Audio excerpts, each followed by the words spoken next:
Hello, my name's Ruth and I'm a 37-year-old woman.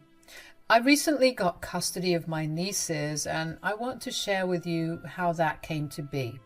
But before I get into all that, let me introduce you to my husband Harry and his sister Melissa. Now, I met Harry about 10 years ago.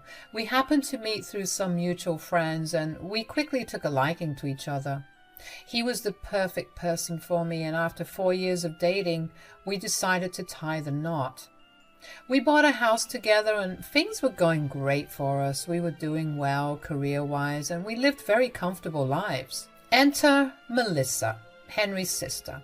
According to Henry, Melissa had always been somewhat of a mess. She was almost always in some sort of trouble or the other when they were growing up. When she was 21, she ended up dropping out of college because she didn't feel the need to continue her education. She stayed with her parents who let her stay there rent-free, so she never really found a job for herself.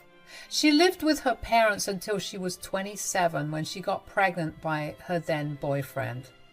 However, her boyfriend lived about 6 hours away from us, so she decided to move closer to where he was. Melissa ended up being pregnant with twins. She gave birth to 2 girls named Daisy and Jasmine. They were the cutest kids I had ever seen. Henry and I tried our best to visit them whenever we could. While Melissa still never had a stable job, she worked odd jobs to keep money rolling in considering they had twins to take care of. Everything was going pretty well for 6 years until one day Melissa showed up at our door sobbing hysterically.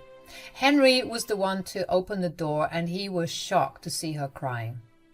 "Melissa, what's wrong? Is everything okay?" "Oh my gosh, come in."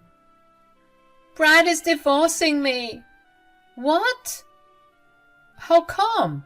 I don't know. He's been depressed for a while and I noticed that the only time he was happy was when he was at work." "Uh-huh. I know it was wrong, but I thought that he was probably seeing someone at work behind my back." "Oh, Melissa." "I know, I messed up. He did not take my concern well. He thought I was accusing him of cheating on me. He stopped talking to me for a while, and then before I knew it, boom, he just asked for a divorce after you asked him a question once." "Well, I didn't ask him the question once only. I kept badgering him and accusing him of cheating on me whenever I could. I guess all of that boiled over and he couldn't remain with me." "Okay, well, what's done is done. Let's focus on what we have to do from here on. Who's getting custody of the girls?" "I'm going to get full custody of my girls. I'm not letting that jerk get anything, since he can leave me over something so tiny."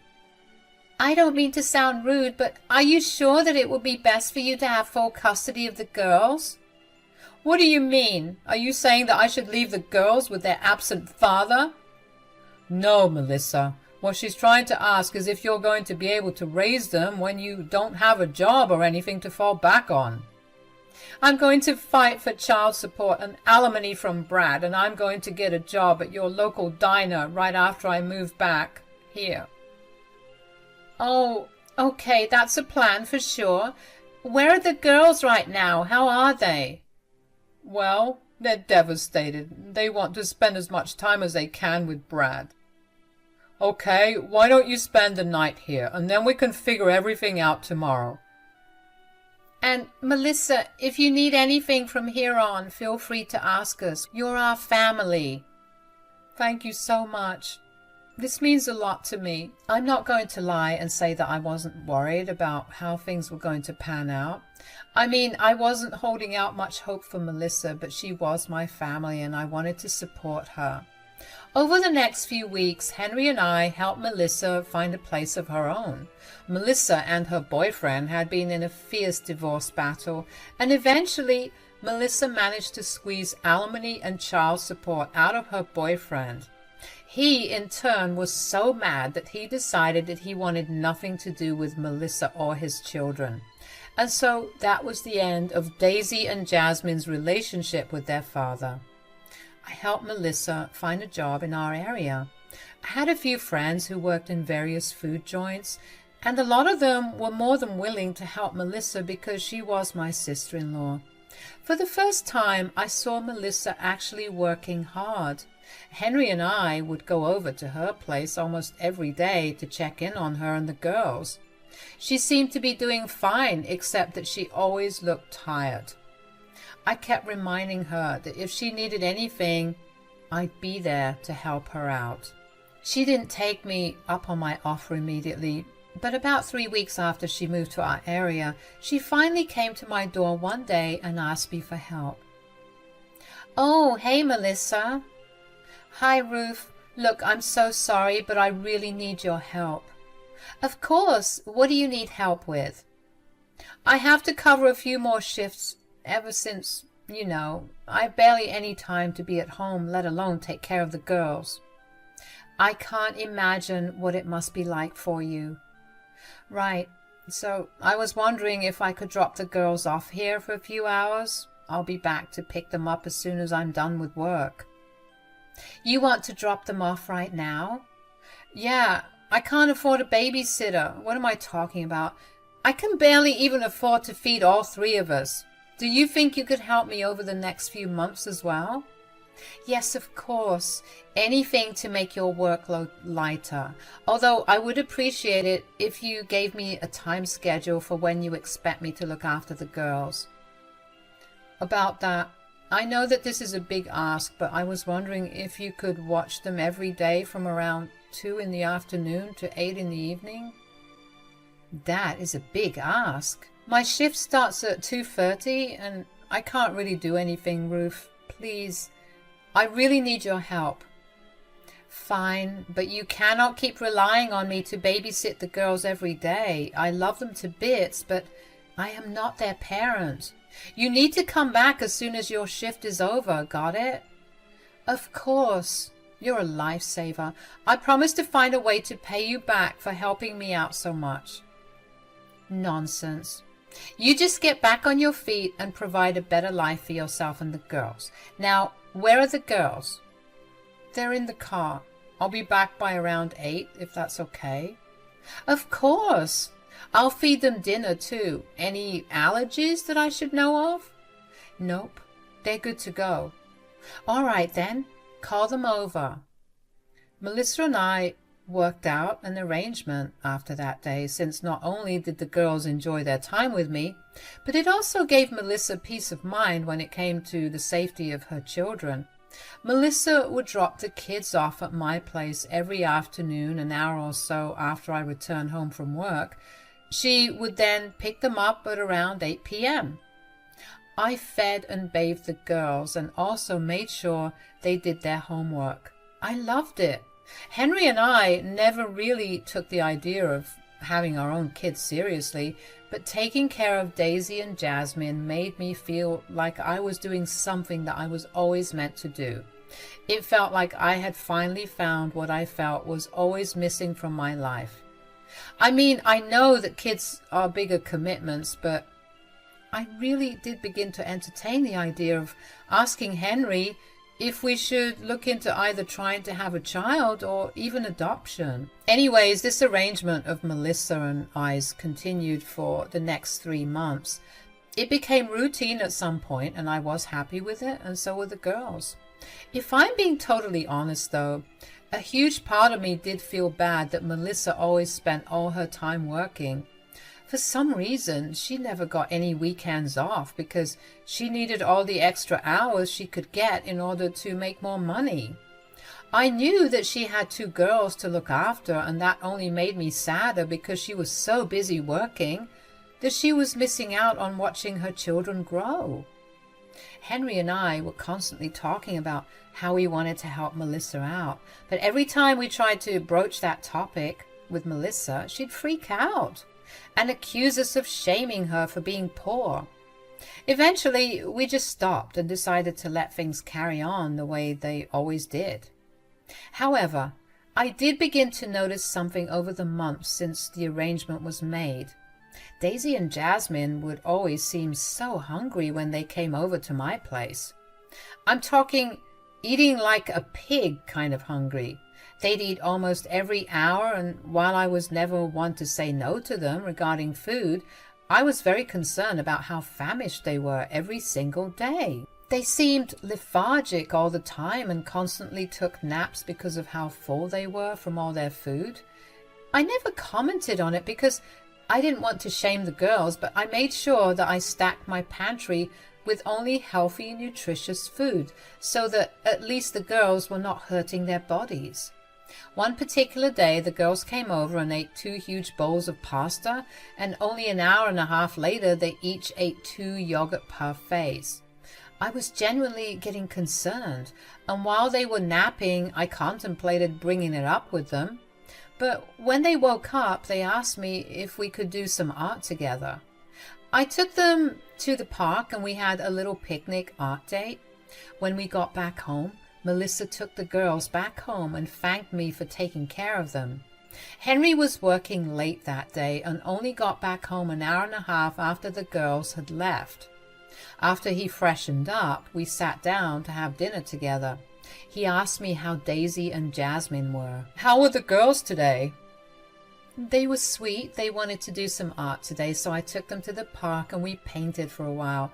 Then I got them some ice cream, which made them very happy. So all in all, it was a good day."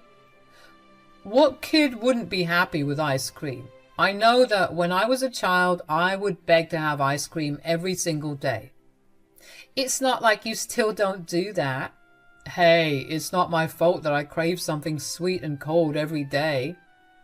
Okay, but I have to discuss something that's been bothering me for a while now. Oh, what's it about? Well, I didn't think much of it at first, but I think Melissa is struggling more than she's letting on. What do you mean?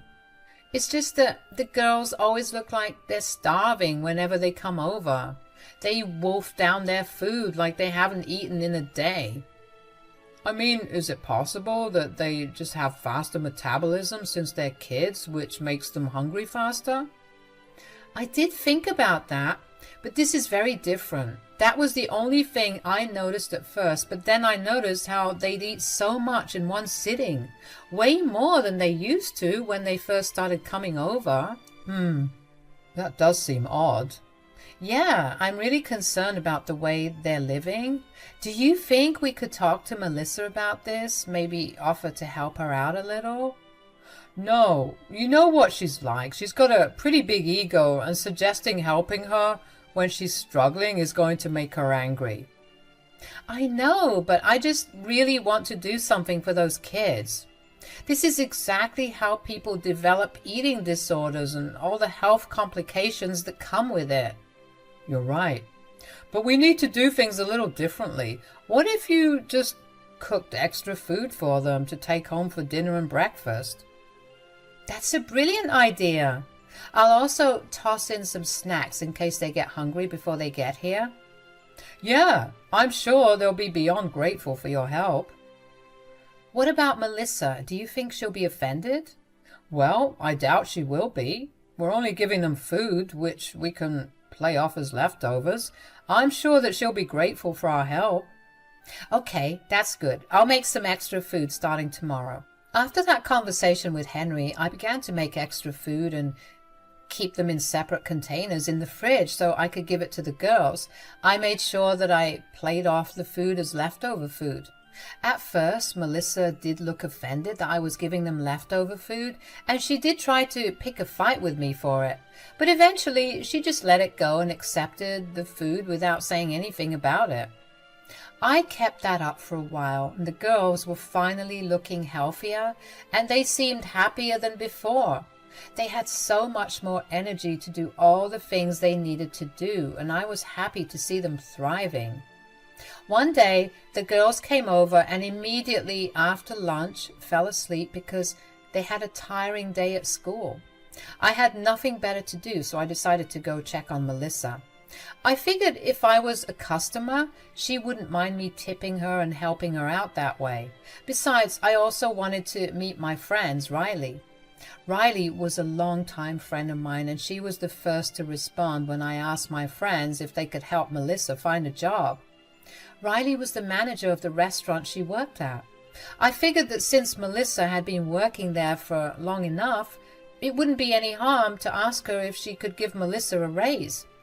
When I walked into the diner, Riley was standing at the counter.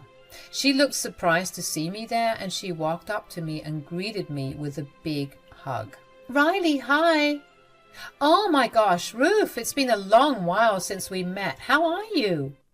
Oh, I'm doing great. What about you? Everything's okay with me. Do you want a table or a booth? I'd like a booth, please. All right. I'll assign a server to you, and I'll get a few things done in the back before coming over to sit with you so we can catch up. All right. That sounds good. Oh, also, speaking of assigning me a server, could you let me have Melissa as a server? Melissa? Yeah, the blonde, thin, tall woman that works here. She's my sister-in-law, and I figured that I could maybe help her earn some money by tipping her well. Okay, this may be a little awkward, but Melissa doesn't work here anymore. What? What do you mean? She leaves her kids at my house every afternoon so she can go to work. I don't know what to tell you, Ruth. Melissa quit working here 3 months ago. That can't be right. Tell me you're joking. I can show you records if you want. I mean, everyone just thought that the divorce took a huge toll on her, which was why she quit. But what about her kids? How has she been providing for them when I send them back home with her? Okay, you know what? Why don't you sit in your booth while I go and talk to a few of my employees who are good friends with Melissa? Maybe they'll know a lot more than we do.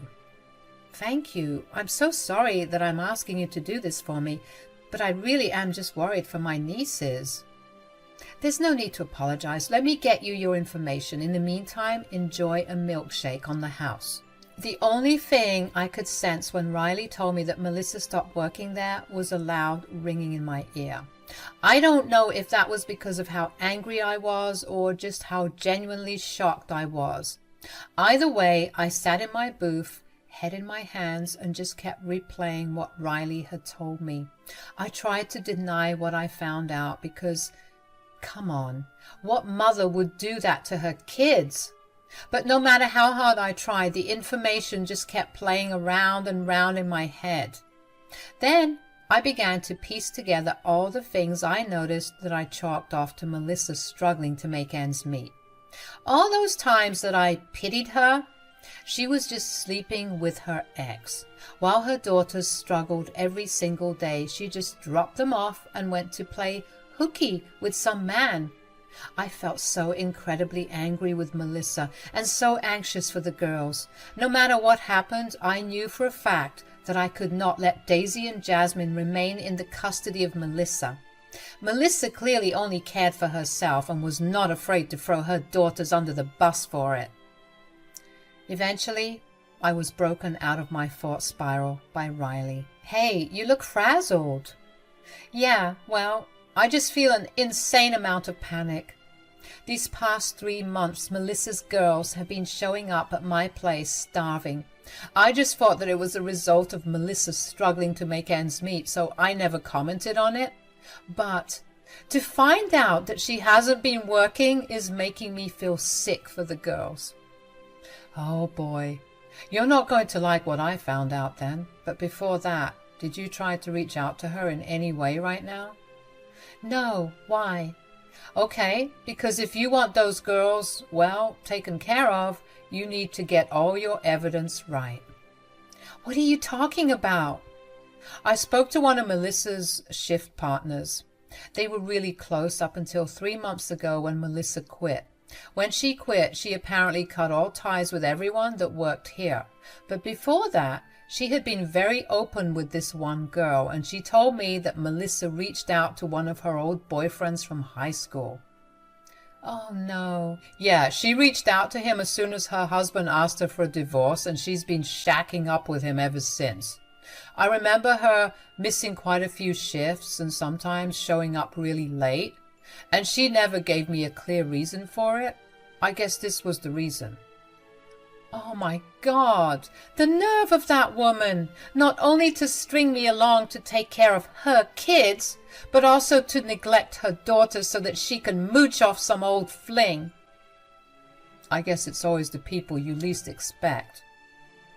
I need to get her kids away from her. Will you be able to provide me proof of her tardiness and quitting? Of course, anything for you. Riley left me sitting in my booth for the next half an hour while I fumed.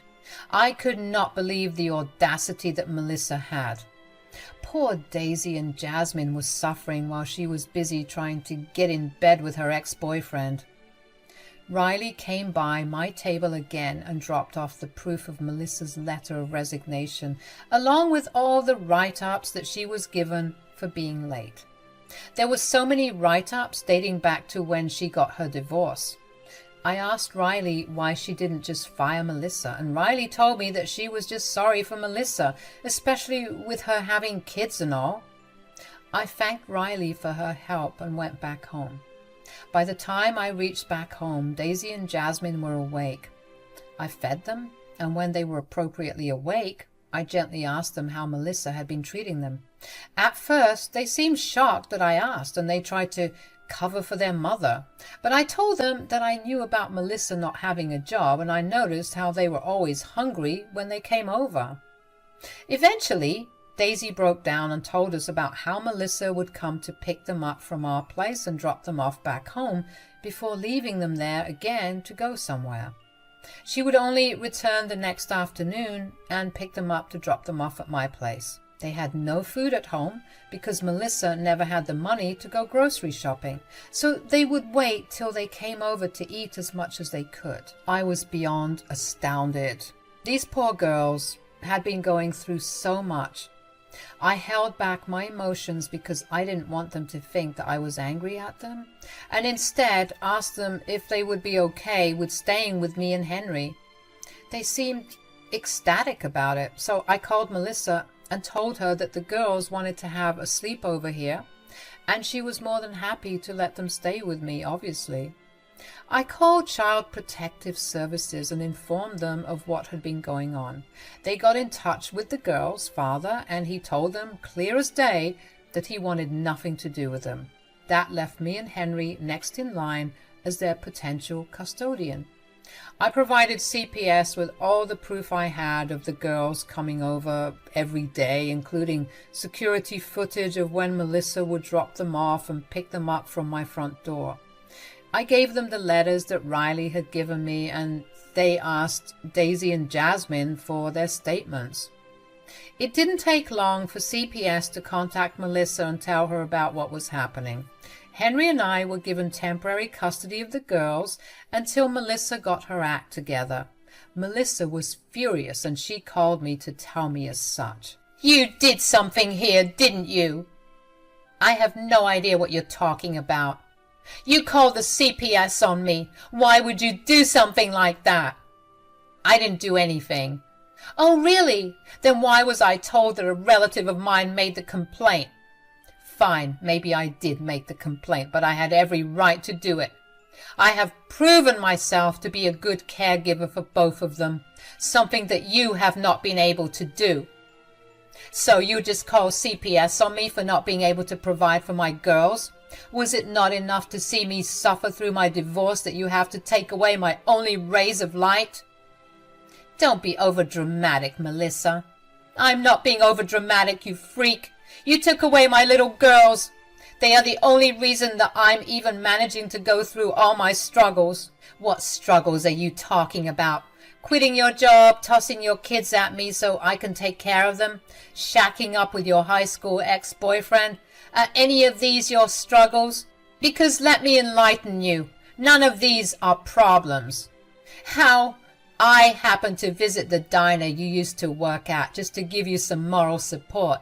Your boss told me about you quitting, and that just made everything add up. I mean, you were neglecting your precious girls for a fling.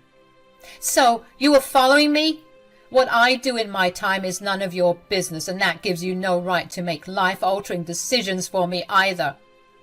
"You're absolutely right. However, when your decisions begin to harm your children that you leave in my care every single day, I am going to get involved. The girls do not deserve any of your cruelty. I have not been cruel. I only went back to my ex because he's loaded. He's spoiling me, and I was going to get him to give me more money so I could spoil my girls. Wow. I did not think you could get any more pathetic. You quit your job so you could use your ex-boyfriend for his money. All the while your daughters made do with nothing. You would have let them be that way until your fling gives you money for them, which could have been a very long time. Not once did you think about them, and that in itself is enough to prove what an unfit mother you are. You're psychotic. Give me back my girls. If you want them back, you're going to have to fight me in court. Ask your rich boyfriend to pay the lawyer fees and see me there. And just so you don't have to worry, I'll make sure the girls are always well fed and taken care of. I'll make sure to do all the duties that you failed to do as a mother. Why, you... Bye. I was beyond happy that Melissa was angry. At least it showed me that somewhere in there she actually cared about her children. Daisy and Jasmine were actually really happy to be able to live with Harry and I. We fed them and provided them with everything they needed. We put them back in school, and they were having a great time. Melissa did end up taking us to court for stealing her kids, but I provided the court with a multitude of evidence showing how Melissa had been neglecting her girls to stay with her boyfriend. Melissa tried to argue that she was only doing it to get money, but the jury was having none of it. Eventually, they gave her visitation rights for 12 hours every weekend under supervision, while Henry and I were granted full custody of the girls. Daisy and Jasmine were actually kind of happy to be able to see their mother. I told Melissa that her visitation was only happening at our house and wherever we wanted it to happen. I did not want to risk her running away with the girls. Melissa had been very cold towards Henry and me, but that's not something we cared about. However, with every visit to the girls, she began to get a lot nicer to Henry and me. One time, she even went as far as apologizing to us for her behavior. She thanked us for providing her children with a life she probably would never have. She agreed to go to therapy, and so at least there's something more positive coming out of this. Daisy and Jasmine have decided that even if Melissa gets back on her feet, they still want to stay with me, and that's honestly okay with us. Melissa has a long way to go before she becomes fully all right, and as long as she works on herself, she'll be able to become a better person. As for Henry and I, we're doing amazing. We're happier than we ever were. And in some way, we feel like Daisy and Jasmine are our own children. And we feel great that we get to raise a family of our own. Thank you so much for listening to my story.